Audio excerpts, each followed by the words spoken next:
বার্ধক্য, বিধবা এবং প্রতিবন্ধী ভাতা যারা পেতেন তাদের জন্য খুশির খবর, আপনাদের ভাতার পরিমাণ কিন্তু বেড়ে গেছে। যারা বার্ধক্য এবং প্রতিবন্ধী ভাতার জন্য অ্যাপ্লিকেশন করেছিলেন, যাদের অ্যাপ্লিকেশন পেন্ডিং ছিল, টাকা এতদিন ঢোকেনি, তাদের জন্য সুখবর আছে।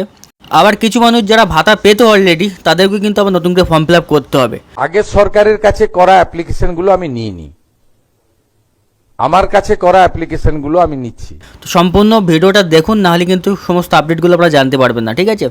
সো প্রথম যে আপডেটটা হলো, যারা বার্ধক্য ভাতা, বিধবা ভাতা কিংবা প্রতিবন্ধী ভাতা পেতেন 1000 টাকা করে, তাদের ভাতার পরিমাণ আরও 500 টাকা বাড়িয়ে দেওয়া হয়েছে। টোটাল 1500 টাকা করে কিন্তু আপনার আগস্ট মাস থেকে পাবেন, মানে আগস্টের পেমেন্ট কিন্তু আপনার সেপ্টেম্বরে গিয়ে পাবেন, মানে সেপ্টেম্বর মাসে কিন্তু আপনার অ্যাকাউন্টে 1500 টাকা ঢুকে যাবে। তো এই বিষয়ে মুখ্যমন্ত্রী শুভেন্দু অধিকারী কী বলেছেন একবার দেখে নেওয়া যাক।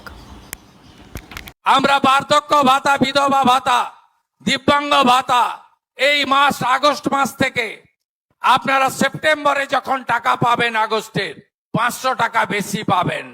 তো আপনারা বুঝতে পারলেন, সেপ্টেম্বরে কিন্তু আপনাদের 1500 টাকা অ্যাকাউন্টে চলে আসবে।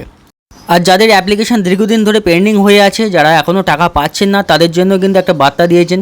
তিনি এটা বলেছেন, যারা আগের সরকার থাকাকালীন বার্ধক্য ভাতা, বিধবা ভাতা কিংবা প্রতিবন্ধী ভাতার অ্যাপ্লিকেশন করেছিল, তাদের অ্যাপ্লিকেশনটা রিজেক্ট হবে। বর্তমান সরকার আসার পরে যে সমস্ত জনকল্যাণ শিবিরগুলো হয়েছিল, সেখানে যারা অ্যাপ্লিকেশনগুলো দিয়েছিলেন, তাদের অ্যাপ্লিকেশনগুলো কিন্তু ধীরে ধীরে অ্যাপ্রুভ করে দেওয়া হবে। যাদের অ্যাপ্লিকেশন অ্যাপ্রুভ হবে না, তাদেরকে আবার করে কিন্তু নতুন সরকারের জনকল্যাণ শিবিরে গিয়ে আবার অ্যাপ্লিকেশন করতে হবে বা অ্যাপ্লাই করতে হবে। তো চলুন মুখ্যমন্ত্রী শুভেন্দু অধিকারী কী বলেছেন সেটা শুনে নেওয়া যাক। তাদের আপ টু ডেট করে দিয়েছি জুলাই পর্যন্ত, এবং আগস্ট মাস থেকে তারা 1500 টাকা করে পাবেন। আমাদের কমিটমেন্ট ছিল 2000 টাকা, সেটা আমরা করব। আগের সরকারের কাছে করা অ্যাপ্লিকেশনগুলো আমি নিইনি, আমার কাছে করা অ্যাপ্লিকেশনগুলো আমি নিচ্ছি।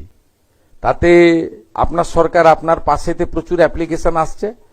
এখানে সব এখনো ব্যাক অফিস ঠিকঠাক হয়নি, স্কুটিনি প্রচুর, লাখ লাখ পিটিশন শর্টিং হচ্ছে। জনকল্যাণ শিবিরে যারা অ্যাপ্লাই করেছিলেন তাদেরকে নতুন বার্ধক্য ভাতা দেওয়ার ব্যবস্থা করেছি, এবং এটা 2000 পরে করেও দেব।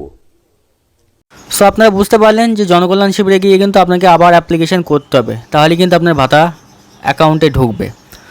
যারা ভিডিওটা ফেসবুক দিয়ে দেখছো, তারা পেজটাকে ফলো করে নেবে, আর যারা ইউটিউব দিয়ে দেখছো, চ্যানেলটাকে সাবস্ক্রাইব করে নেবে। আর এই ভিডিওটাকে বেশি বেশি করে লাইক করে দেবে, শেয়ার করে দেবে। তো বন্ধুরা, আজকে এখানে শেষ, দেখা হবে পরের ভিডিওয়। নমস্কার।